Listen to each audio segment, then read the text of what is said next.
नमस्कार दोस्तों, यदि आप एसएससी में अप्लाई करने जा रहे हैं तो सबसे पहले आपको अपनी एज चेक करना पड़ेगी कि आप इस एज क्राइटेरिया में आ भी रहे हैं या नहीं, क्योंकि एसएससी की तरफ से एक नोटिफिकेशन में साफ साफ क्लियर कर दिया है कि 18 से 23 वर्ष का व्यक्ति ही इसके लिए अप्लाई कर सकता है। यदि आपकी एज 18 से कम है या 23 से ज़्यादा है तो आप इस फॉर्म के लिए अप्लाई नहीं कर सकते हैं।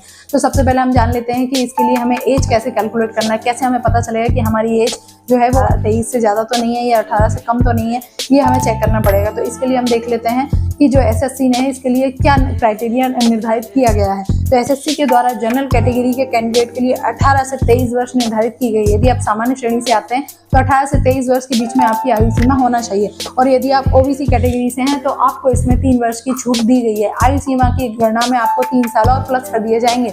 इसका मतलब 18 से 26 वर्ष तक का ओबीसी कैंडिडेट इस जॉब के लिए अप्लाई कर सकता है। यदि आप एससी एसटी के आते हैं तो उसके लिए आपको 5 वर्ष का आयु सीमा की गणना में कैलकुलेशन में छूट दी गई है। एससी एसटी वालों को 5 साल और एक्स्ट्रा दिए जाएंगे, यानी कि 28 वर्ष तक का कैंडिडेट इस जॉब के लिए अप्लाई कर सकता है।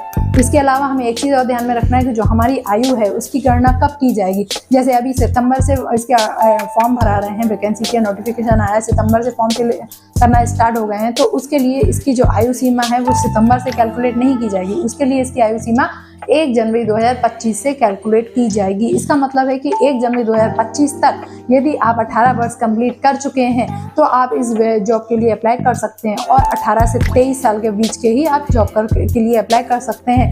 लेकिन यदि आप एससी एसटी ओबीसी में आ रहे हैं तो जो आपको बेनिफिट मिल रहा है एज क्राइटेरिया में, उस आधार पर आप अपना एज कैलकुलेट करके भी इसके लिए अप्लाई कर सकते हैं। साथ ही एक चीज़ और ध्यान रखना है कि यदि आपकी डेट ऑफ बर्थ 1 जनवरी 2002 से पहले की है, यानी कि 1 जनवरी 2001 या 1 जनवरी 2000 है या कुछ भी है, तो 2002 के पहले वाला कैंडिडेट इस जॉब के लिए अप्लाई नहीं कर पाएगा।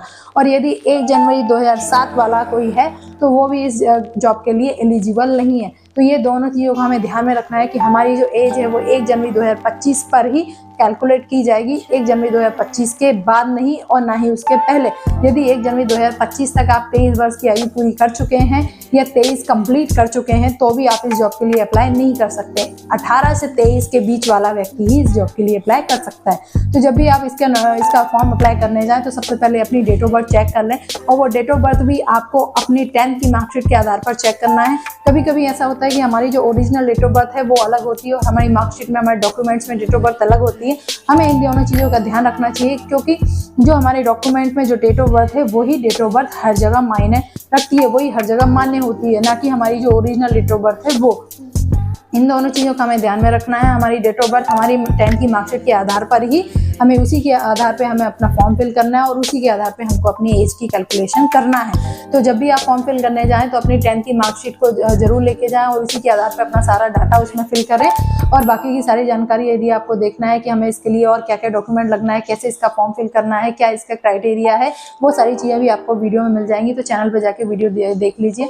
जय हिंद।